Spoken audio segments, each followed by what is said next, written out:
Hi everyone, कैसे हैं आप सब। स्वागत है आपका हमारे यूट्यूब चैनल में। मैं हूं आपकी यूपीएससी फिलोसफर। हम एनसीईआरटी कंप्लीट कर रहे हैं और इसमें हमने शुरुआत की है क्लास 6 की इतिहास की एनसीईआरटी से, जिसमें टोटल 10 अध्याय हैं और 9 अध्याय हम कंप्लीट कर चुके हैं। आज हम पढ़ेंगे 10वां अध्याय। उसके पहले मेरी रिक्वेस्ट है आपसे कि अगर आपने पिछले 9 अध्याय नहीं पढ़े हैं तो आप जा कर के सबसे पहले उन्हें क्रमशः तरीके से पहले पहला अध्याय, फिर दूसरा अध्याय, फिर तीसरा, इसी तरह कर करके 9वां अध्याय तक कंप्लीट कर लीजिए और फिर 10वां अध्याय पढ़िए। आपकी समझ बेहतर बनेगी, क्योंकि एनसीईआरटी का अपना एक तरीका होता है चीज़ें बताने का। वो पहले जो चीज़ें बता देती है आगे चल के उन्हें यूज़ करती है। तो आप जो चीज़ें पहले से जान लेंगे उन्हें आपको अगले अध्यायों में यूज़ करने में सहायता मिलेगी। अगले चैप्टर में भी और अगली क्लास की जो एनसीईआरटी पढ़ेंगे हम, उन्हें पढ़ने में आपकी एक बेहतर समझ बनेगी। तो बिना किसी देरी के शुरू करते हैं हम आज का अध्याय। आप ले लीजिए अपना पेन, ब्लैंक पेपर और ब्लैंक मैप और स्टे ट्यून करिए मेरे साथ। आज हम ख़त्म करेंगे 10वां अध्याय, जिसका नाम है इमारतें, चित्र तथा किताबें। देखते हैं मरुदसामी और लौह स्तंभ। आज की कहानी क्या कहती है। आज की कहानी कहती है, मरुदसामी आज बहुत खुश था। पहिएदार कुर्सी में बिठाकर उसका भाई उसे कुतुब मीनार दिखाता हुआ प्रसिद्ध लौह स्तंभ के सामने ले आया। धूल भरे पथरीले रास्तों से रैंप के सहारे यहाँ तक आना काफ़ी मुश्किल था। अपने इस अनुभव को मरुदसामी कभी नहीं भूल पाएगा। आप देखेंगे सबसे पहले तो जो ये कहानी है ये मरुदसामी है। अगर आप एक पैटर्न नोटिस करते हुए चलेंगे तो एनसीईआरटी ने 10 अध्याय में अलग अलग जाति के, अलग अलग धर्म के बच्चों को लिया है। यहाँ पे कभी जेंडर चेंज किया है तो कभी नेम चेंज हुए हैं, कभी यहाँ पे मुस्लिम लड़का है तो कभी पंजाबी बच्चे हैं, कभी सिख बच्चे हैं, और ऐसे ही आज इन्होंने दिव्यांग बच्चे को लिया हुआ है। तो हम एनसीईआरटी बहुत तरीके से, बहुआयामी तरीके से हमारे व्यक्तित्व का विकास करती है। अगर हम ऑब्जर्व करेंगे तो रोज़ यहाँ पे एक नए श्रेणी के लोग रहते हैं, इसमें दिखाए जाते हैं। और आज बात हो रही है लौह स्तंभ की, कुतुब मीनार की। अध्याय का नाम ही है इमारतें, चित्र और किताबें, तो जाहिर सी बात है कि इमारतों पर, चित्र पर और किताबों पर बात की जाएगी। तो देखते हैं आगे क्या कहा जाता है। धातु विज्ञान। ये जो ब्रैकेट में चीज़ें होती हैं ये बहुत इंपॉर्टेंट होती हैं, इन्हें सीरियसली पढ़ना चाहिए। जैसे यहाँ पे अगर कुतुब मीनार है और लौह स्तंभ है, हालांकि एनसीईआरटी हमें आगे बताएगी, पर फिर भी आपके अंदर क्यूरियोसिटी होनी चाहिए कि कुतुब मीनार कहाँ है। आपको पता है कि ये दिल्ली के इलाके में है कुतुब मीनार, इस इलाके में, और यहीं पर लौह स्तंभ भी होगा कहीं पे, आगे चल के बताएगी आपको एनसीईआरटी। फिर भी देखते हैं आगे है। प्राचीन भारतीय धातु वैज्ञानिकों ने विश्व धातु विज्ञान के क्षेत्र में प्रमुख योगदान दिया है। पुरातात्विक खुदाई ने यह दर्शाया है कि हड़प्पावासी कुशल शिल्पी थे। उन्हें तांबे के धातु कर्म यानी कि धातु शोधन की जानकारी थी। उन्होंने तांबे और टीन को मिलाकर कांसा भी बनाया था। जहाँ हड़प्पावासी कांस्य युग से जुड़े थे, वहीं उनके उत्तराधिकारी लौह युग से संबंधित थे। भारत अत्यंत विकसित किस्म के लोहे का निर्माण करता था, खोटा लोहा, पिटवा लोहा, ढलवा लोहा। तो हमें जो ये इसमें बातें पता चली है, आपको पिछले चैप्टर्स याद आ रहे होंगे। जैसा कि बताया गया कि हड़प्पावासी कुशल शिल्पी थे, वो मनके का भी काम करते थे, पर उन्हें जो धातु का ज्ञान था वो तांबे के धातु का उन्हें ज्ञान था। उन्होंने कांसा भी बना लिया था। तो ये सब इम्पॉर्टेंट है कि आप कांसा और तांबा, ये दो चीज़ को आप हड़प्पा की सभ्यता में रखेंगे। और उनके उत्तराधिकारी जो थे, आपको याद होगा कि वैदिक काल में जो थे उन्हें लोहे का ज्ञान हुआ था। हड़प्पा वासियों को लोहे का ज्ञान नहीं हुआ था, और उनके जो लोहे थे वो बहुत ही विकसित किस्म के थे। खोटा लोहा, पिटवा लोहा, ढलवा लोहा, यानी कि हर एक किस्म के जो लोहे बनाए जा रहे हैं वो यहाँ पे बनने लगे थे वैदिक काल से। लौह स्तंभ, देखा आपने, यहाँ पे लौह स्तंभ बोला गया था, तो यहाँ पे लौह स्तंभ की बात की जा रही है। मेहरौली दिल्ली में, यहाँ पे देखेंगे दिल्ली में मेहरौली है। आपको मैप में ढूंढना होगा कि मेहरौली कहाँ पे है, ये आपका होमवर्क होगा, और इसे हाईलाइट करके भी रखिए।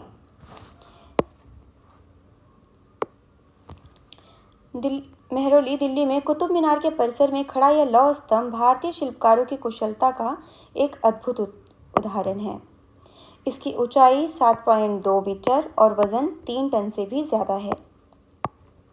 ऊंचाई इतनी है और वज़न 3 टन से भी ज़्यादा है। इसका निर्माण लगभग 1500 साल पहले हुआ।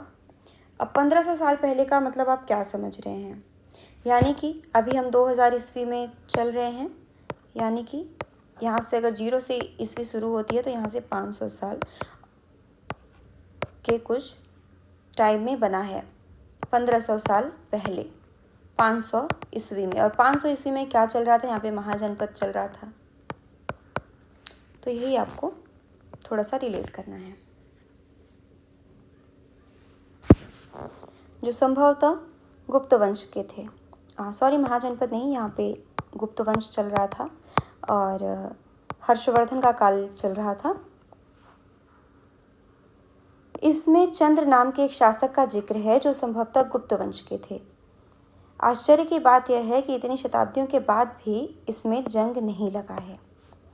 यानी कि ये जो लौह स्तंभ है महरौली का, दिल्ली का लौह स्तंभ है, इस पर चंद्र नामक किसी शासक का जिक्र है। और चंद्र यानी कि चंद्रगुप्त भी हो सकते हैं और गुप्त शासन में हुआ है, तो इतना अंदाज़ा लगेगा, आगे चल के एनसीईआरटी आपको बताएगी। और जो आश्चर्य की बात है कि इसमें ये जंग नहीं लगा है। ईंटों और पत्थरों की इमारतें, हमारे शिल्पकारों के कुशलता के नमूने स्तूपों जैसी कुछ इमारतों में देखने को मिलते हैं। स्तूप का शाब्दिक अर्थ टीला होता है। हालांकि स्तूप विभिन्न आकार के थे, कभी गोल या लंबे तो कभी बड़े या छोटे। उन सब में एक समानता है, प्रायः सभी स्तूपों के भीतर एक छोटा सा डब्बा रखा रहता है। इन डब्बों में बुद्ध या उनके अनुयायियों के शरीर के अवशेष जैसे दांत, हड्डी या राख या उनके द्वारा प्रयुक्त कोई चीज़ या कोई कीमती पत्थर अथवा सिक्के रखे होते हैं। तो अब हमें जो यहाँ पे लौह स्तंभ पता चला कि इस तरीके के स्तंभ बनते हैं। अभी इस तरीके के बहुत सारे स्तंभ देखने को मिलेंगे जब हम अशोक के बारे में डिटेल में पढ़ेंगे, पर अभी हमें थोड़ा सा, क्योंकि क्लास 6 की एनसीईआरटी है, तो बस थोड़ा सा हमें परिचय दिया जा रहा है। ईंट पत्थरों की इमारतों के बारे में बताया जा रहा है, जिसमें सबसे पहले जो इमारत बताई गई वो बताई गई स्तूप। स्तूप का अर्थ है टीला, यानी कि टीले के आकार का आप देख रहे हैं यहाँ पे ये स्तूप बना हुआ है। और स्तूप है क्या? ये किसी भी आकार के हो सकते हैं, जरूरी नहीं कि गोल ही हों, कभी गोल लंबे या कभी बड़े, क्योंकि हम जब बाद में सारांश पढ़ते हैं, जीस्ट पढ़ते हैं एनसीईआरटी का, तो हम मोस्टली लेते हैं कि जो स्तूप है उनका आकार तो ऐसे गोल है, अंडाकार है। लेकिन आप यहाँ पे देखेंगे कि एनसीईआरटी ने बताया कि ज़रूरी नहीं है कि वो गोल ही है, लंबे भी हैं, बड़े भी हैं, छोटे भी हैं। यहाँ से यूपीएससी अपना स्टेटमेंट पकड़ लेते हैं कि स्तूप का आकार क्या सिर्फ गोल ही होता है, तो हमें लगेगा कि हाँ गोल ही होता है, लेकिन सब तरीके के स्तूप हो सकते हैं। इनका मेन क्या है, इनके अंदर एक डब्बा रखा होता है जिसमें बुद्ध या उनके अनुयायी, सिर्फ बुद्ध के ही अवशेष नहीं, उनके अनुयायियों के अवशेष भी या उनके जो प्रयोग किए हुए सामान हैं, कीमती पत्थर, वो सब रखे होते हैं। इसे धातु मंजूषा कहते हैं। ये जो वर्ड है ये इम्पॉर्टेंट है, धातु मंजूषा, इसे नोट करके रखें कि धातु मंजूषा क्या है। ये एक्चुअली एक बॉक्स है जिसमें बुद्ध के या उनके अनुयायियों के पवित्र जो सामान रखे हुए हैं। प्रारंभिक स्तूप धातु मंजूषा के ऊपर रखा मिट्टी का टीला होता था। बाद में टीलों को ईंटों से ढक दिया गया और बाद के काल में उस गुंबदनुमा ढांचे को तराशे हुए पत्थरों से ढक दिया गया। यानी कि शुरू में तो सिर्फ इसे एक स्तूप बना दिया जाता था, एक टीला बना दिया जाता था, उसके बाद इस पर तमाम तरीके की सजावटें होने लगी। प्रायः स्तूप के चारों ओर परिक्रमा करने के लिए एक वृत्ताकार पथ बना होता था। आप देखेंगे ये वृत्ताकार पथ बना हुआ है जिसे प्रदक्षिणा पथ कहते हैं। ये सब जो टर्म्स है ये इंपॉर्टेंट हैं, इन्हें आप भी हाईलाइट करते चलें। इस रास्ते को रेलिंग से घेर दिया जाता था जिसे वेदिका कहते हैं। यानी कि आप देखेंगे कि यहाँ अंदर रास्ता बना हुआ है, इसके ऊपर ये रेलिंग बनी हुई है, ये है वेदिका, और इसके अंदर जो पथ है चलने का वो है प्रदक्षिणा पथ। वेदिका में प्रवेश द्वार बने होते थे। रेलिंग तथा तोरण प्रायः मूर्ति कला की सुंदर कलाकृतियों से सजे होते थे। तोरण क्या है? तोरण जो है वो प्रवेश द्वार हैं, इन्हें तोरण भी कहा जाता है। आप ये देख रहे होंगे, ये प्रवेश द्वार। मानचित्र 7 पृष्ठ 89 में अमरावती भूमि।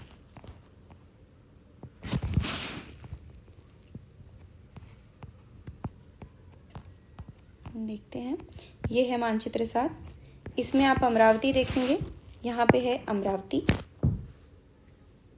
ये विशाखापट्टनम में पड़ता है, कृष्णा नदी के पर बसा हुआ है अमरावती। यहाँ कभी एक भव्य स्तूप हुआ करता था। लगभग 2000 साल पहले इस स्तूप को सजाने के लिए शिलाओं पर चित्र उकेरे गए। यानी कि 2007 जब ईस्वी शुरू हो रही थी, 2000 साल पहले, तब यहाँ पे अमरावती में स्तूप बने हुए थे। यहाँ का स्तूप कोई फेमस स्तूप होगा, आगे चल के एनसीईआरटी हमें बताएगी। अभी वो धीरे धीरे परिचय दे रही है। यहाँ हम देख लेते हैं कि चित्र में क्या दिया गया है। इस तरह के स्तूपों का निर्माण कई सौ सालों तक चलता रहा। इस स्तूपों में ईंटों का प्रयोग संभवतः अशोक, अध्याय 7 में आपने अशोक के बारे में पढ़ा था, के ज़माने का है, जबकि रेलिंग और प्रवेश द्वार बाद के शासकों के काल में जोड़े गए। बाएं, अमरावती की एक शिल्पकृति। इस चित्र को देखकर इसका वर्णन करें। ये है अमरावती की शिल्पकृति, इसको भी हम देखते हैं। ये जो स्तूप है, इसे शुरू में अशोक ने बनवाया था, उसके बाद भी कुछ शासकों ने इसमें अपने सजावट में या ईंट की रेलिंग बनाने में अपने योगदान दिए हैं। कई बार पहाड़ियों को काटकर बनावटी गुफाएं बनाई जाती थी। इस तरह की कई गुफाओं को मूर्तियों तथा चित्रों द्वारा सजाया जाता था। ये देखिए, ये अमरावती के जो शिल्पकृति है, अमरावती में जो स्तूप है, उस पर जो शिल्पकृति बनी हुई है, उसका एक उदाहरण है। आप देखेंगे यहाँ पे हाथी है, यहाँ पे लोग हैं, कुछ देख रहे हैं, शायद किसी राजा की सवारी वगैरह, या यहाँ पे बुद्ध भगवान है। तो इनका भी कुछ मतलब है जिन्हें आगे चल के एनसीईआरटी आपको बताएगी। इस काल में कुछ आरंभिक हिंदू मंदिरों का निर्माण भी किया गया। इन मंदिरों में विष्णु, शिव तथा दुर्गा जैसी देवी देवताओं की पूजा होती थी। मंदिरों का सबसे महत्वपूर्ण भाग गर्भगृह होता था, जहां मुख्य देवी या देवता की मूर्ति को रखा जाता था। इसी स्थान पर पुरोहित धार्मिक अनुष्ठान करते थे और भक्त पूजा करते थे। अक्सर गर्भगृह को एक पवित्र स्थान के रूप में दिखाने के लिए भीतरगांव जैसे मंदिरों में उसके ऊपर काफ़ी ऊंचाई तक निर्माण किया जाता था, जिसे शिखर कहते थे। शिखर निर्माण के कठिन कार्य के लिए सावधानी से योजना बनानी पड़ती थी। अधिकतर मंदिरों में मंडप नाम की एक जगह होती थी। यह एक सभागार होता था जहां लोग इकट्ठा होते थे। आप देखेंगे कि अभी आपको स्तूप बताया गया, और स्तूप में जो पवित्र सामान रखा जा रहा है उसे धातु मंजूषा कहा गया। और दूसरा, इसमें बुद्ध या उनके अनुयायी, उनके ही सामान रखे गए हैं। भगवान के या जैन धर्म महावीर के नहीं, बुद्ध के लिए जो भी बनाए हुए उनके सामान को अच्छे से संजोने के लिए जो बनाई गई आकृति है वो स्तूप है। लेकिन हिंदू देवी देवताओं के लिए मंदिर बनाए गए हैं, और मंदिर में जो मुख्य स्थान होता है वो होता है गर्भगृह। आप जानते ही होंगे, गर्भगृह जहाँ होता है उसको इम्पोर्टेंट दिखाने के लिए उसके ऊपर शिखर बना दिए जाते हैं। इसलिए मंदिर का जो बीच का भाग होता है वो बहुत ऊंचा होता है। आप चित्र में देखेंगे पहले बाएं ऊपर, उत्तर प्रदेश के भीतरगांव का एक आरंभिक मंदिर। ये उत्तर प्रदेश के भीतरगांव का आरंभिक मंदिर है। उत्तर प्रदेश यानी कि इस एरिया में ये जो मंदिर है, आप देखेंगे कि उस टाइम का मंदिर अब जर्जर हो गया है, लेकिन इस तरीके से है। यह लगभग 1500 साल पहले पकी ईंट और पत्थरों से बनाया गया था। ये जो भी चित्र वगैरह दिए गए, इन्हें बहुत ध्यान से, इनके जो भी वर्णन दिए गए, इन्हें बहुत ध्यान से आपको पढ़ना है, समझना है कि ये पकी ईंट से बना है 1500 साल पहले। शायद यही पहला ऐसा मंदिर हो कि जो पकी ईंटों से बना हो। तो इसलिए आपको बहुत ध्यान से एनसीईआरटी की एक एक चीज़ को पढ़ना है। पत्थरों से बनाया गया है। दाएं यानी कि इस चित्र में क्या दिया गया है, महाबलीपुरम के एकाश्मिक मंदिर। इनमें से प्रत्येक मंदिर एक ही विशाल पहाड़ी को तराश कर बनाया गया है, इसलिए इन्हें एकाश्म यानी कि मोनोलिथ कहा गया है। ईंटों से बनाए जाने वाले मंदिरों से यह बिल्कुल भिन्न होते थे। ईंट से बनी इमारतों में नीचे से ईंटों की एक एक तह जोड़ते हुए उसे ऊपर की ओर ले जाते हैं, जबकि चट्टान तराश कर बनाए जाने वाले मंदिरों को पत्थर काटने वाले ऊपर से नीचे के क्रम में बनाते हैं। इन मंदिरों को बनाते समय पत्थर काटने वालों को किन समस्याओं का सामना करना पड़ता होगा, इसकी सूची बनाओ। अब आप ये मंदिर देखेंगे तो ये जो सारे मंदिर है ये एक ही पहाड़ी से काट करके बने हैं, यानी कि ऊपर से शुरू करके नीचे आते हुए बने हुए, एक ही पत्थर से जुड़े हुए हैं, साथ एक में संलग्न है ये संरचना। पर ये जो ईंट से बनी संरचना है वो नीचे से एक पे एक ईंट जोड़ के बनेगी, और ये ऊपर से तराशते हुए बनेगी। ज़रूर एकदम से आप देखेंगे कि ऑब्वियस है कि ये जो है इसमें ज़्यादा मेहनत लगी होगी, इसमें ज़्यादा ध्यान देना पड़ता होगा, क्योंकि एक ही बार में आपको चीज़ें सही करनी है और सही बनानी है। ज़रा सा भी भूल चूक हुई और नक्शा बिगड़ जाएगा और चीज़ें अच्छी नहीं लगेंगी। एहोल का दुर्गा मंदिर, यह लगभग 1400 साल पहले बना था। एहोल का दुर्गा मंदिर है ये। एहोल आप देखेंगे कहाँ है? एहोल कर्नाटक के पास हमने देखा था उस दिन। आप अपने जो पिछले आपने बनाई है अपने नोट्स को, उनमें आप रिवीजन कर लें कि आपने एहोल में यहाँ पे क्या इंपॉर्टेंट चीज़ देखी थी, चालुक्य में क्या क्या था, अमरावती में आपने देखा कि यहाँ पे स्तूप की बात हो रही है। तो इन सबको नोट करते चलिए। एहोल में क्या है? दुर्गा मंदिर है। और अगर ये क्लास 6 के एनसीईआरटी में दिया हुआ है तो ये इम्पॉर्टेंट साइट है। मानचित्र 7 में महाबलीपुरम और एहोल को ढूंढिए। आपने एहोल तो यहाँ पे देख ही लिया कि ये यहाँ पे है। महाबलीपुरम कहाँ है? महाबलीपुरम यहाँ पे है, तमिलनाडु के पास। यहाँ पे पल्लव भी है, कांचीपुरम भी है, महाबलीपुरम है, अरिकामेडु है, पुहार है, मदुरै है। ये सब आपने देखा भी था कि ये चोल और इनकी चेरपांड की राजधानियाँ थी। ये सब आप पिछले अध्यायों में पढ़ भी चुके हैं। इन शहरों में पत्थरों से बने कुछ उत्कृष्ट मंदिर हैं, उनमें से कुछ यहाँ दिखाए गए हैं। यानी कि ये जो शहर हैं, ये महाबलीपुरम और एहोल, और इन दोनों में क्या समानता है? इन दोनों में मंदिर जो हैं पत्थरों से उत्कृष्ट मंदिर बने हुए हैं। ये अच्छी साइट्स हैं मंदिरों के लिए। अमरावती है स्तूप के लिए। आगे देखते हैं, स्तूप तथा मंदिर किस तरह बनाए जाते थे? स्तूप तथा मंदिरों को बनाने की प्रक्रिया में कई अवस्थाएं आती हैं। इसके लिए काफ़ी धन खर्च होता था, इसलिए आमतौर पर राजा या रानी ही इन्हें बनवाने का निश्चय करते थे। पहला काम, अच्छे किस्म के पत्थर ढूंढकर शिलाखंडों को खोद कर निकालना होता था। फिर मंदिर या स्तूप के लिए सोच विचार कर तय किए गए स्थान पर शिलाखंडों को पहुंचाना होता था। यहाँ पत्थरों को काट छाट कर तराशने के बाद खंभों, दीवारों की चौखटों, फर्शों तथा छतों का आकार दिया जाता था। इन सब के तैयार हो जाने पर सही जगहों पर उन्हें लगाना काफ़ी मुश्किल काम था। आप अज्यूम कर सकते हैं, क्योंकि उस समय ईंटें इतनी सुलभ नहीं थी, तो पहले तो मजबूत पत्थर खोजना, फिर उसे बढ़िया से अच्छे स्थान पे पहुंचाना, फिर वहाँ काटना छाटना, फिर उन पे कौन सी डिज़ाइन बनाना है, किस आकार में बनाना है, और ये सब कम हाथ से होते थे, मशीन से नहीं। फिर उन्हें सही जगह पर सेट करना, क्योंकि तब सीमेंट नहीं था, ये एक दूसरे से ऐसे ही रख रख करके सेट किए जाते थे, तो बहुत ही ज़्यादा मेहनत से बनाए जाते थे। चित्र देखेंगे आप, उड़ीसा का जैन मठ। एक पहाड़ी को खोदकर इस 2 मंजिली इमारत को बनाया गया। कमरों के प्रवेश द्वारों को ध्यान से देखो, इसमें जैन भिक्षु रहते और ध्यान करते थे। यहाँ दिखाई गई गुफाओं में क्या अंतर है?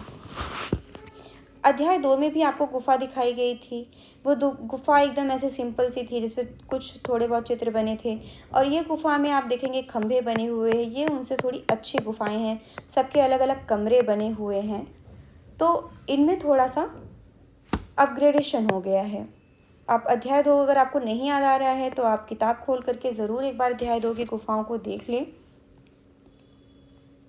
नीचे राष्ट्रीय संग्रहालय नई दिल्ली में से एक मूर्ति का चित्र। क्या तुम यहाँ देख पा रहे हो कि किस प्रकार गुफाओं की खुदाई की गई होगी? आप देखेंगे कि राष्ट्रीय संग्रहालय नई दिल्ली में यहाँ पे एक मूर्ति का चित्र मिला है। ये अपने हाथ में कुछ औजार लिए हुए लोग हैं। अब ये आप देख रहे हैं कि किस तरीके से खोद रहे हैं, किसी चट्टान को खोद रहे हैं चढ़ करके। ये समझ में आ रहा है कि कहीं चढ़ करके और हथियार से खोद रहे हैं, तो इस तरीके से ये काम करते थे।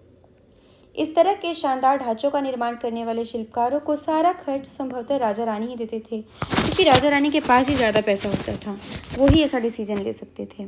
आज भी इनफैक्ट आप देखेंगे कि हर कोई मंदिर बनाने या बहुत बड़ा मंदिर का निर्माण नहीं करा सकता है। अभी जैसे रिसेंट में ही राम मंदिर बना है, तो कहीं ना सरकार बना रही है, प्रधानमंत्री बना रहे हैं, या लोगों ने बहुत ही ज़्यादा दान किया है, तो कुछ जिनके पास बहुत ज़्यादा पैसा है वही ये निश्चय लेते हैं। गाँव शहर में भी वही लोग मंदिर, छोटा मोटा मंदिर ही वही लोग बनाते हैं जो थोड़े से वर्चस्व वाले होते हैं। इसके अतिरिक्त इन स्तूपों या मंदिरों में आने वाले भक्त जो उपहार अपने साथ लाते थे, उनसे इमारत की सजावट की जाती थी। जैसे हाथी दांत का काम करने वाले श्रमिकों के संघ ने सांची के एक अलंकृत प्रवेश द्वार को बनाने का खर्च लिया था। ये देखिए, ये इम्पॉर्टेंट है कि सांची का स्तूप आपने पढ़ा होगा, मध्य प्रदेश में है, जब अशोक ने बनवाया था उन्हें। और इसको आप देखेंगे कि यहाँ पे हाथी दांत करने वाले श्रमिकों के संघ ने वहाँ पे तोरण बनाने के लिए खर्चा किया था। उसमें आपको दिया भी गया था कि अशोक के बाद लोगों ने तोरण को बनवाया था, किसी ने रेलिंग को बनवाया था। तो इसका जिक्र यहाँ पे किया गया है कि अशोक के बाद इन लोगों ने बनाया था। और जैसे आज लोग दान करते रहते हैं, कोई सोना चढ़ाता है भगवान को, चांदी चढ़ाता है, वैसे ही उस टाइम पे भी लोग अपने क्षमता अनुसार चीज़ें चढ़ाते थे भगवान को। इनकी सजावट के लिए पैसे देने वालों में व्यापारी, कृषक, माला बनाने वाले, इत्र बनाने वाले, लोहार, सुनार तथा ऐसे कई स्त्री पुरुष शामिल थे जिनका नाम खंभों, रेलिंगों तथा दीवारों पर खुदे हैं। इसलिए जब तुम इन स्थानों को देखने जाओ तो याद रखना कि कितने सारे लोगों ने इन्हें बनाने और सजाने में अपना योगदान दिया था। जैसे आज हो रहा है वैसे ही, क्योंकि ईश्वर में लोगों की जो होती है श्रद्धा होती है और उसके लिए लोग दान करते हैं। छोटे से लेकर के बड़े लोग जैसे आज करते हैं वैसे ही उस टाइम भी करते थे। अब हम देखते हैं चित्रकला। हमने लौह स्तंभ देख लिया, हमने मंदिर देख लिए, हमने स्तूप देख लिए, जैन विहार भी देख लिए। अब हम चित्रकला देखते हैं। मानचित्र 7 में अजंता को ढूंढो। मानचित्र 7 में अजंता कहाँ है? आपको दिख रहा होगा, मध्य प्रदेश में। यहाँ है अजंता। यह वह जगह है जहाँ ये पहाड़ों में सैकड़ों सालों के दौरान कई गुफाएं खोदी गई। इनमें से ज़्यादातर बौद्ध भिक्षुओं के लिए बनाए गए विहार थे। इनमें से कुछ को चित्रों द्वारा सजाया गया था। यहाँ इनके कुछ उदाहरण दिए गए हैं। पहले तो ये है कि अजंता में बहुत गुफाएं जो हैं वो बहुत ही ज़्यादा फेमस है। अजंता की गुफाएं, एलोरा की गुफाएं, और अजंता की जो गुफाएं हैं वो बौद्ध धर्म से रिलेटेड हैं, उसके लिए वो ज़्यादा फेमस है, प्रसिद्ध हैं। इनमें सैकड़ों सालों के दौरान, मतलब इनमें जो गुफाएं खोदी गई हैं वो ऐसा नहीं है कि 1 साल 2 साल में खोद करके तुरंत बना दी गई हैं। वो सैकड़ों सालों के पूरा एकदम चलती गई हैं, लगातार काम हुआ है कि कोई भी शासक आ रहा है उसमें निरंतरता बनती चली जा रही है। और इनमें से कुछ चित्रों को सजाया गया था। गुफाओं के अंदर अंधेरा होने की वजह से अधिकांश चित्र मशालों की रोशनी में बनाए गए थे। इन चित्र के रंग 1500 साल बाद भी चमकदार हैं। ये रंग पौधों तथा खनिजों से बनाए गए थे। इन महान कृतियों को बनाने वाले कलाकार अज्ञात हैं। आप देखेंगे यानी कि ये जो चित्र बने हुए हैं ये 1500 साल पहले के हैं और इनमें कई सौ सालों, मतलब कि सैकड़ों साल लगातार चित्र बनते ही रहे हैं। और जैसा कि ये बता रहे हैं कि अंधेरा बहुत ज़्यादा था तो मशाल की रोशनी में बनाए गए हैं, तो शायद उन्हें इतिहासकारों को कुछ ऐसा अवशेष मिला होगा मशाल का, तो उन्होंने ये अनुमान लगाया होगा कि ये मशाल रोशनी में ये चित्र बनाए गए हैं। और आज भी ये कलर जो है वो चमकदार हैं, यानी कि उनके जो रंग बनाने की विधि थी वो कहीं ना कहीं बहुत अच्छी थी। उन्होंने जो रंग बनाए थे बहुत ही उम्दा तरीके के बनाए थे, उनकी क्वालिटी बहुत अच्छी थी। अब इनमें से प्रत्येक चित्र में क्या दिखता है? छोटे बच्चों से बोला जाएगा कि वो ऑब्जर्व करें। यहाँ पे ये जो चित्र है ये बहुत फेमस चित्र है। आप आगे चल के जानेंगे कि ये बोधिसत्व का चित्र है और हाथ में इन्होंने कमल लिया हुआ है। आगे चल के इस चित्र को हम बहुत देखेंगे, ये बहुत ही फेमस चित्र है। अभी से हम इसे देख रहे हैं। और ये भी थोड़े चित्र है, आप देखेंगे कि ये चित्र जो है ये इन दोनों चित्रों में कितनी बारीकी से पेंट किया गया है। उस समय ही इतना अच्छे से चित्रकारी करना, ये सारी चीज़ें एक तरीके से बनाना, इस टाइप की जो चित्रकारी हुई है उस ज़माने में इतने सुविधा साधन पता नहीं थे कि नहीं थे, पर फिर भी उन्होंने बनाए हैं। हम देखते हैं आगे पुस्तकों की दुनिया। इस युग में कई प्रसिद्ध महाकाव्यों की रचना की गई। इन उत्कृष्ट रचनाओं में स्त्री पुरुषों की वीर गाथाएं तथा देवताओं से जुड़ी कथाएं। हम किस युग की बात कर रहे हैं? लगभग 500 ईस्वी की बात कर रहे हैं, यानी कि 400 से 500 ईस्वी, 1500 साल पहले लगभग गुप्त वंश यहाँ पे शासन कर रहे हैं। और भी सारे कई वंश हैं लेकिन मेन है यहाँ पे गुप्त वंश।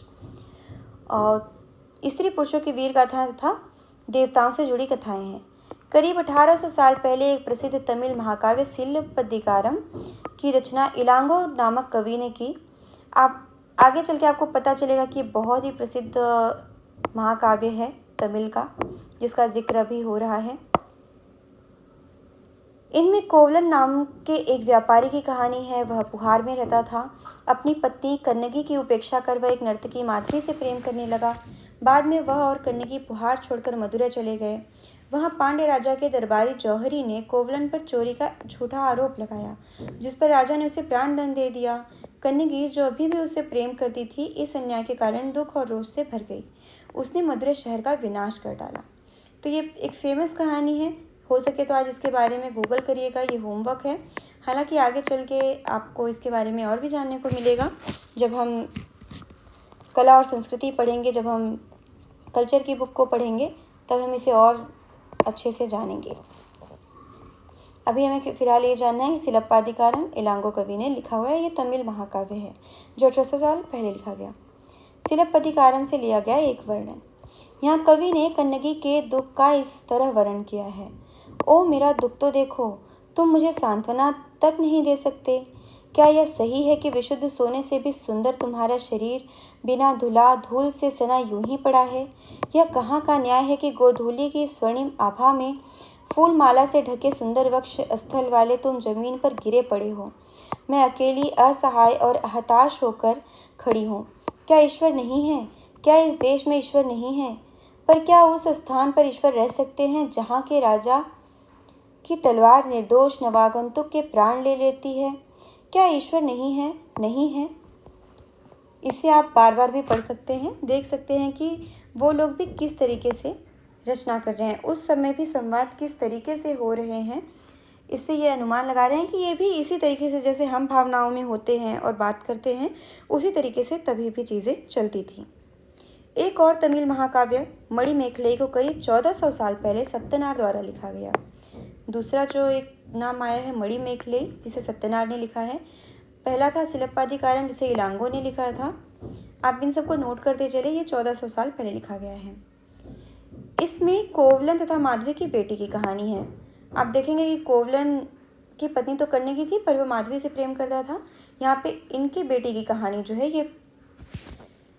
ये जो सिलप्पाधिकारम महाकाव्य है, ये मणिमेखलई उसके आगे की कहानी है। जैसे हम वेब सीरीज़ देखते हैं ना, सीज़न 1 सीज़न 2, है यहाँ पे ये सीज़न 1 है सिलप्पाधिकारम और सीज़न 2 है मणिमेखलई। तो ये रचनाएं कई सदियों से पहले ही खो गई थी। उनकी पांडुलिपियाँ दोबारा लगभग 100 साल पहले मिली। अन्य लेखक जैसे कालिदास, जिनके बारे में तुमने अध्याय 9 में पढ़ा है, संस्कृत में लिखते थे।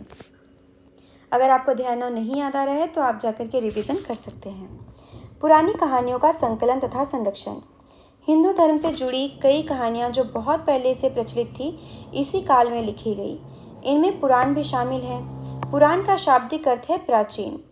पुराणों में विष्णु, शिव, दुर्गा या पार्वती जैसे देवी देवताओं से जुड़ी कहानियाँ हैं।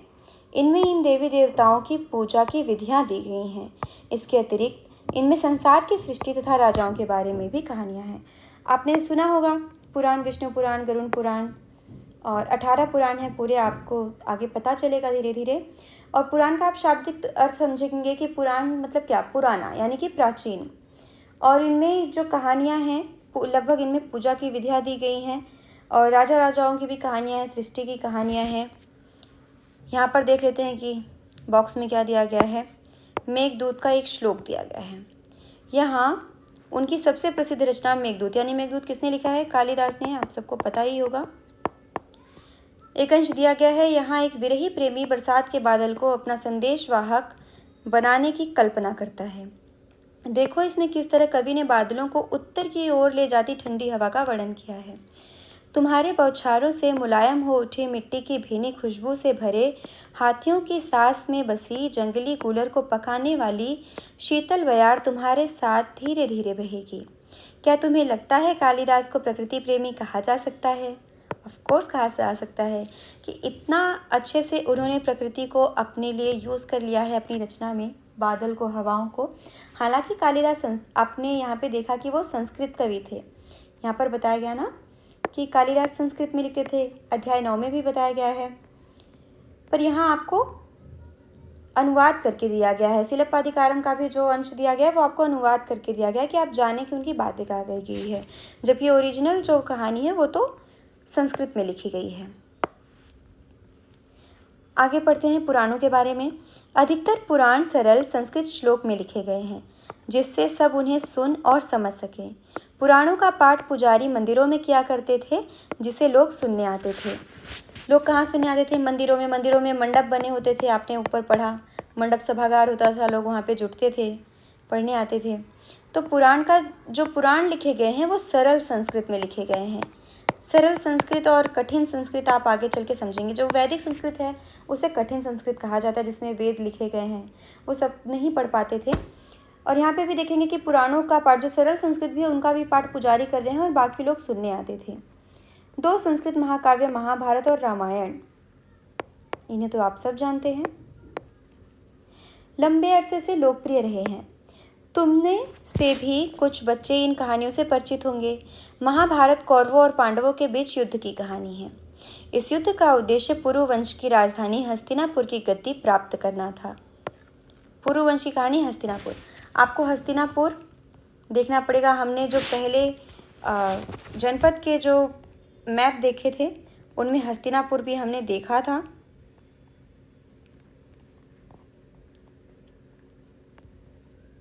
यहाँ पे आप देखिए, ये रहा हस्तिनापुर।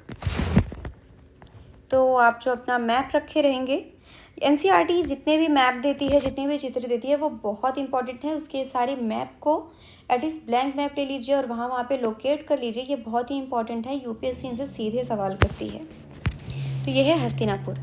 हस्तिनापुर की गद्दी पर जो प्राप्त करने के लिए जो युद्ध लड़े गए उनका ही वर्णन किया गया है महाभारत में।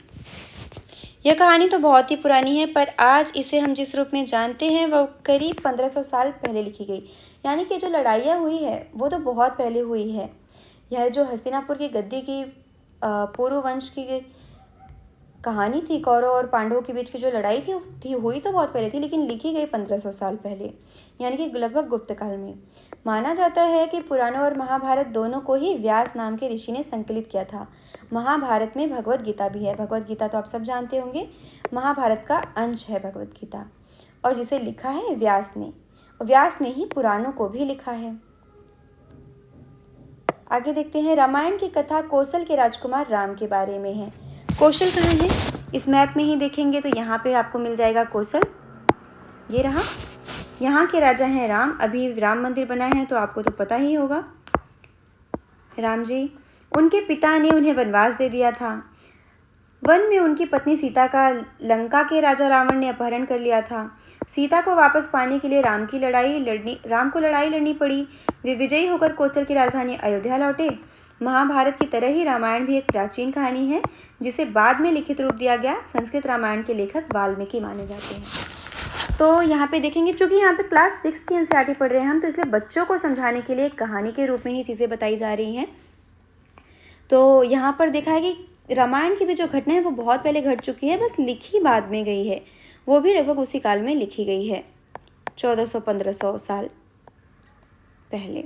जो संस्कृत रामायण है, यानी कि जो हम आज रामायण पढ़ रहे हैं वो अवधी रामायण है, हिंदी भी उसे कह सकते हैं क्योंकि अवधी भी हिंदी की बोलियों में आती है। संस्कृत रामायण जो उसके जो लेखक हैं वो वाल्मीकि हैं। यहाँ पे आप तुलसीदास को ना मान ले कि संस्कृत लेखक, इसलिए यहाँ पे स्पष्ट करके लिखा गया है कि संस्कृत रामायण। इस उपमहाद्वीप के विभिन्न भागों में महाभारत और रामायण के भिन्न भिन्न रूपांतर लोकप्रिय हैं। इनके आधार पर नाटक, गीत और नित्य परंपराएं भी उभरी। पता करो तुम्हारे राज्य में कौन सा रूपांतर प्रचलित है।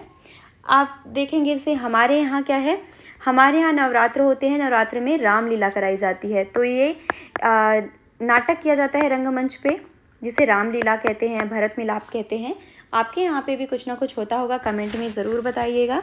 और आपके यहाँ कौन से इसकी रूपांतर प्रचलित है। हमारे यहाँ तुलसीदास जी की रामचरितमानस ज़्यादा पढ़ी जाती है, सुंदरकांड उससे भी ज़्यादा पढ़ा जाता है, और हनुमान चालीसा सबसे ज़्यादा। आम लोगों द्वारा कही जाने वाली कहानियाँ, कि ठीक है, अभी तो हमने महाकाव्य देख लिए, अब हम देखते हैं कि आम लोग भी कहानियाँ कहते थे। आम लोग भी कहानियाँ कहते थे, कविताओं और गीतों की रचना करते थे, गाना गाते थे, नाचते थे और नाटकों को खेलते थे। जैसे हमारे यहाँ आज भी रंगमंच होते हैं, थिएटर्स चलते हैं, कठपुतली होती हैं, रामलीला का मंचन होता है, या हास्य वाले कोई भी नाटक होते हैं।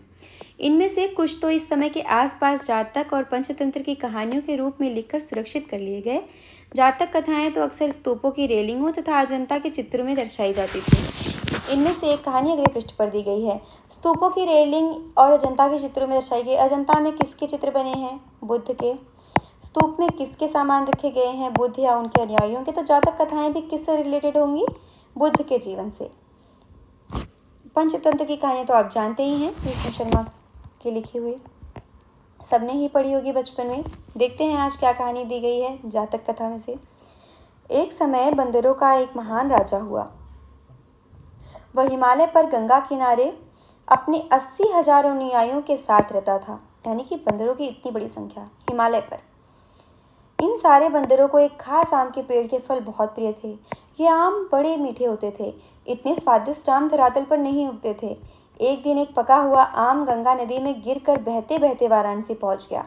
उस वक्त नदी में वहां का राजा नहा रहा था। उसे वह आम मिला। उसे चखकर वह हैरान रह गया। उसने अपने राज्य के जंगलों की देखभाल करने वालों से पूछा कि क्या वे इस आम के पेड़ को ढूंढ सकते हैं या नहीं। वे राजा को हिमालय की पहाड़ी पर ले गए। वहां पहुंचकर राजा तथा उसके दरबारियों ने खूब आम खाए।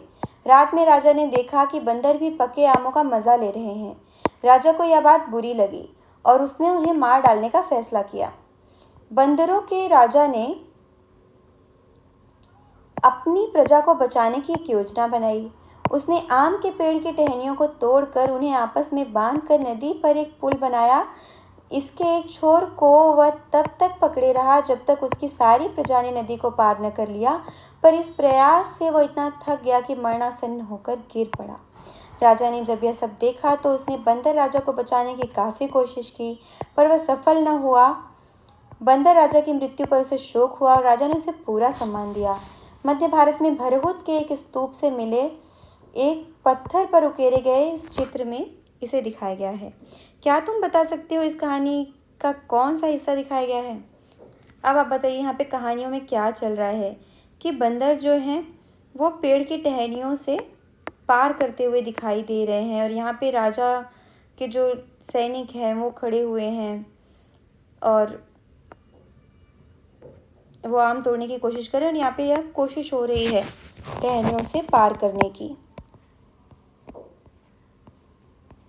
आगे देखते हैं। अभी तुमने धार्मिक पुस्तकें देखी, जातक कथाएं देखी, विज्ञान की पुस्तकें देखते हैं कि उसी समय में ये सारी पुस्तकें भी विकसित हो रही थी। इसी समय गणितज्ञ तथा खगोल शास्त्री आर्यभट्ट ने संस्कृत में आर्यभट्टीयम नामक पुस्तक लिखी। इनका नाम जो आर्यभट्ट है संस्कृत में आर्यभट्टीयम लिखी। यही सबसे पुराने गणितज्ञ और खगोल शास्त्री हैं। इसमें उन्होंने लिखा कि दिन और रात पृथ्वी की अपने धुरी पर चक्कर काटने की वजह से होते हैं, जबकि लगता है कि रोज सूर्य निकलता है और डूबता है। उन्होंने ग्रहण के बारे में भी एक वैज्ञानिक तर्क दिया। उन्होंने वृत्त की परिधि को मापने की भी विधि ढूंढ निकाली, जो लगभग उतनी ही सही है जितनी कि आज प्रयुक्त होने वाली विधि। वराहमिहिर, ब्रह्मगुप्त और भास्कराचार्य कुछ अन्य गणितज्ञ और खगोलवेत्ता थे जिन्होंने कई खोजें की इनके बारे में और पता लगाया। तो ये एनसीईआरटी आपको काम दे रही है पता लगाने के लिए। वराहमिहिर, ब्रह्मगुप्त और भास्कराचार्य, इनके क्या क्या कार्य हैं, कौन कौन सी बुक है, इन्होंने क्या क्या उपलब्धियां हासिल की, ये आपको पता होनी चाहिए कि हमारे पुराने जो खगोल शास्त्री थे प्राचीन, उन्होंने क्या क्या खोजा है। इसमें एक छोटा सा हमें यहाँ पे झांकी दी गई है कि आर्यभट्ट के बारे में बताया गया है। आप देखेंगे कि हमारे जो सैटेलाइट वगैरह छोड़े जाते हैं उनको इनके सम्मान में उनका नाम रखा जाता है आर्यभट्ट। जो हमारा पहला सैटेलाइट था बनाया हुआ उसका नाम आर्यभट्ट रखा गया था। इन्होंने आर्यभट्टीयम लिखा और उन्होंने ये सब चीज़ें खोज ली थी जो अब खोजी जा रही हैं कि सूर्य नहीं घूमता है, पृथ्वी घूमती है और ये अपनी धुरी पर ही चक्कर काटते हैं। वृत्त की परिधि को मापने की विधि आपसे पूछा जाएगा कि ये भारत में ढूंढी गई है तो आपको पता होना चाहिए। नेक्स्ट जो बॉक्स में दिया गया ये और इम्पॉर्टेंट है, शून्य और आयुर्वेद। अंकों का प्रयोग पहले से होता रहा था, पर अब भारतीय गणितज्ञों ने शून्य के लिए एक नए चिन्ह का आविष्कार किया। गिनती की यह पद्धति अरबों द्वारा अपनाई गई और तब यूरोप में भी फैल गई। आज भी यह पूरी दुनिया में प्रयोग की जाती है। रोम के निवासी शून्य का प्रयोग किए बगैर गिनती करते थे। उसके बारे में और भी जानकारी हासिल करने की कोशिश करो। यानी कि गिनती तो भारत ने नहीं शुरू की, लेकिन शून्य का प्रयोग जो है वो भारत ने शुरू किया है, ये आपको पता होना चाहिए। और गिनती लगभग रोम के निवासियों ने शुरू की थी, जीरो के बिना। इसे आप और भी गूगल कर सकते हैं। आयुर्वेद। आयुर्वेद चिकित्सा विज्ञान की एक विख्यात पद्धति है जो प्राचीन भारत में विकसित हुई। प्राचीन भारत में आयुर्वेद के दो प्रसिद्ध चिकित्सक थे, चरक प्रथम या द्वितीय ईस्वी शताब्दी में और सुश्रुत चौथी ईस्वी शताब्दी ईस्वी में। चरक द्वारा लिखित चरक संहिता औषधि शास्त्र की एक उल्लेखनीय पुस्तक है। अपनी रचना सुश्रुत संहिता में सुश्रुत ने शल्य चिकित्सा की विधियों का विस्तृत वर्णन किया है। ये जो भी नाम आए हैं इन्हें आपको गूगल करना है, अपने नोट्स में लिखना है, क्योंकि ये नाम पूछे जाते हैं, इंपॉर्टेंट नाम है। चरक संहिता और सुश्रुत संहिता, ये शल्य चिकित्सा के लिए सुश्रुत संहिता है। चरक संहिता औषधि शास्त्र के लिए, और आयुर्वेद का भी जो शुरुआत हुई है वो भारत में हुई है। देखते हैं आगे क्या बताती है। तुम एक मंदिर के मंडप में बैठे हो, ऐसा कल्पना करने के लिए बोल रही है एनसीईआरटी। अपने चारों तरफ के दृश्य का वर्णन करो। मंडप में बैठ के हम क्या करते हैं? भगवान की आराधना, पूजा, कुछ भजन कीर्तन।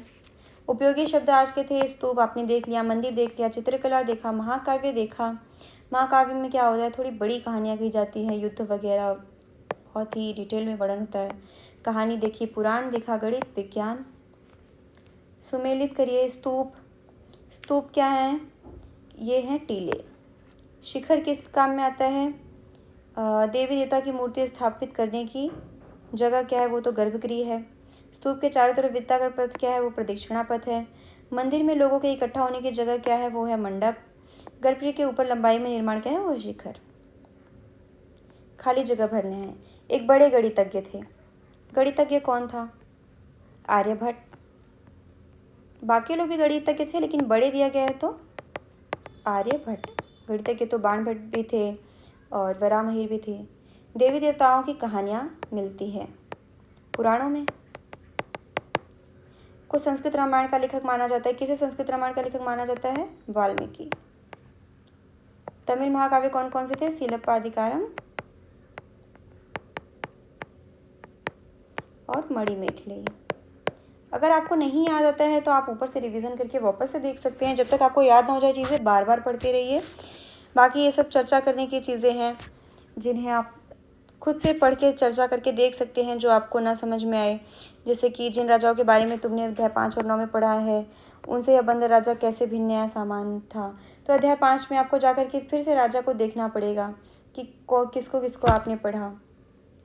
इकट्ठी करके किसी महाकाव्य से एक कहानी सुनानी है, रामायण से भी सुना सकते हैं। यहाँ पे इम्पोर्टेंट तिथियाँ दी गई है। स्तूप निर्माण की शुरुआत जो हुई है वो 2300 साल पहले से हो गई थी, यानी कि अशोक के काल से ही शुरुआत हुई थी। और अशोक का काल तो आप जानते हैं कि 300 ईस्वी पूर्व से हुआ था। शुरुआत तभी से हो गई थी। अमरावती का जो स्तूप है वो 2000 साल पहले का है। कालिदास जो थे वो 1600 साल पहले हुए थे। लौह स्तंभ, भीतरगांव का मंदिर, अजंता की चित्रकारी, आर्यभट्ट, ये सब 1500 साल पहले यानी कि गुप्त काल में लगभग हुए हैं। दुर्गा मंदिर जो है वो 1400 साल पहले का। दुर्गा मंदिर कहाँ पे था? एहोल में। एहोल के साथ ही एक दूसरा भी बताया गया था जगह, वो है महाबलेश्वर। इन सबको आपको मैप में देखना है कि यहाँ पे आप देखेंगे कि वो जो मैप था, यहाँ पे एहोल था, यहाँ पे महाबलेश्वर था, यहाँ पे अमरावती था, यहाँ पे अजंता। तो इन चीज़ों को आप ध्यान रखना है। बाकी तिथियों पर एक नज़र देख लेते हैं, जो कि अब ये बुक कंप्लीट हो गई है। क्लास 6 की एनसीईआरटी हिस्ट्री की एनसीईआरटी जो हमने कंप्लीट कर ली। अब हम क्लास 7 की हिस्ट्री की एनसीईआरटी की तरफ बढ़ेंगे, लेकिन तिथियों पर एक नज़र देख लेते हैं। इस पूरी पुस्तक पे हमने वर्ष 2000 को शुरुआती बिंदु के रूप में रखकर घटनाओं, प्रक्रियाओं के होने की अनुमानित तिथियों की जानकारी दी है। पर अन्य पुस्तकें जो तुम पढ़ते होगे उनमें तिथियाँ अलग तरह से लिखी होंगी। इस पुस्तक में इन तिथियों के पहले, करीब या लगभग लिखा गया है। जैसे कि पूरा पाषाण युग। अध्याय 2 के लिए तिथियाँ लाखों वर्ष पहले के रूप में लिखी गई हैं। मेहरगढ़ में कृषि तथा पशुपालन की शुरुआत की तिथि लगभग 600 ईसा पूर्व दी गई है। अब मेहरगढ़ आपको ढूंढना होगा कि मेहरगढ़ में क्या था, कहाँ पे मिला था। सुलेमान किरथर की पहाड़ियाँ, सारी जगहें, आपको ये सब चीज़ें अब जाकर के मैप देखना होगा और उन्हें ढूंढना होगा। चूँकि मैंने अपने सारे मैप जो हैं यहाँ पे इकट्ठा कर दिए हैं, और अगर आपको चाहिए होंगे तो मैं ये सारे मैप हैं चैनल पे प्रोवाइड करा दूंगी। आप वहाँ पे जुड़ जाइएगा। टेलीग्राम का लिंक मैं जल्दी चैनल बनाऊंगी। अगर आपको टेलीग्राम से ये मैप का PDF चाहिए, जिसमें मैंने क्लास 6 की एनसीईआरटी में जितने भी मैप यूज़ हुए हैं उनको रखा हुआ है, अगर उस मैप की PDF आपको चाहिए तो आप मुझे कमेंट करें, तो मैं टेलीग्राम का चैनल बनाऊँगी और उसमें PDF अपलोड कर दूँगी। जो मेहरगढ़ में कृषि और पशुपालन की शुरुआत की तिथि लगभग 6000 ईसा पूर्व दी गई है। ईसा पूर्व यानी कि यहाँ से 0 में ईस्वी होती है, और इसके पूर्व 6000 ईसा पूर्व, 600 साल, यानी कि अभी हम 2000 आगे चल रहे हैं, यानी कि कुल मिला के 8000 साल पहले। हड़प्पा के नगरों का विकास लगभग 2700 से 1900 ईसा पूर्व हुआ था, यानी कि 2000 साल अब का भी जोड़ लें तो यानी कि लगभग 5000 साल या 4500 साल पहले। ऐसे ही आपको जोड़ना है। ईसा पूर्व यानी कि 0 से इतने साल 1900 साल पहले, और हम 0 से 2000 साल आगे आ गए हैं। ऋग्वेद की रचना लगभग 1500 से 1000 साल ईसा पूर्व के बीच। महाजनपदों, गंगा के मैदानी इलाकों में नगरों का विकास था। उपनिषद, जैन धर्म था। बौद्ध धर्म से जुड़ी विचारों का उदय लगभग 500 ईसा पूर्व।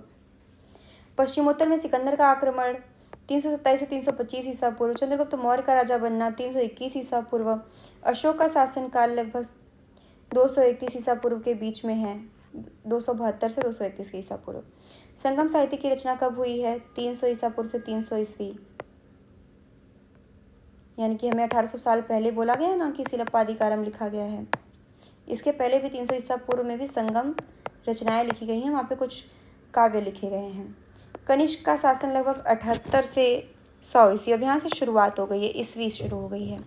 गुप्त साम्राज्य की स्थापना 320 ईस्वी। वल्लभी की परिषद में जैन साहित्य का संकलन 512 ईस्वी में हुआ है। जैन साहित्य का संकलन बहुत लेट हुआ है। हर्षवर्धन का शासन 606 से 647 ईस्वी। चीनी यात्री ह्वेन सांग का भारत आगमन 630 से 643 ईस्वी, यानी कि हर्षवर्धन के शासनकाल में ही आया था। पुलकेशिन द्वितीय का शासनकाल 609 से 642 ईस्वी। कुछ घटनाओं के लिए, जैसे कि अशोक के शासन की शुरुआत की तिथि के रूप में तुम्हें एक से अधिक तिथियां देखने को मिल सकती हैं। ऐसा इसलिए क्योंकि इतिहासकार इस बात पर एकमत नहीं हो पाए हैं कि सही तिथि क्या है। प्रश्नवाचक चिन्ह के साथ दी गई तिथियां इस बात का संकेत करती हैं कि ये तिथियां निश्चित नहीं हैं। यहाँ पर आप देखेंगे कनिष्क के शासन में प्रश्नवाचक चिन्ह दिया गया है, और अशोक की भी जो शासनकाल है वो भी निश्चित नहीं है, यानी कि इनका शासनकाल निश्चित नहीं है। इसके बाद आप देखेंगे कि जो मानचित्र 8 है वो है भारत का राजनीतिक मानचित्र। अभी आप जो इस समय का भारत है वह लगभग ऐसा है, आप इसे देख सकते हैं। और उस समय का जो भारत चल रहा था, ये हम इसे राजनीतिक मानचित्र बोलते हैं, जिसमें सारे राज्यों की सीमा दी गई होती है। और हम इसे प्राकृतिक मानचित्र कहते हैं, जिसमें हम सीमाएं जो बनी होती हैं वो नदियों से, पहाड़ों से और पठारों से, प्राकृतिक भू आकृतियों से बटी हुई होती है ज़मीनें। वहाँ पे इसे प्राकृतिक मानचित्र कहते हैं, और इसे राजनीतिक मानचित्र कहते हैं, जहाँ पर कि कृत्रिम सीमा बनाई गई होती है राज्यों की।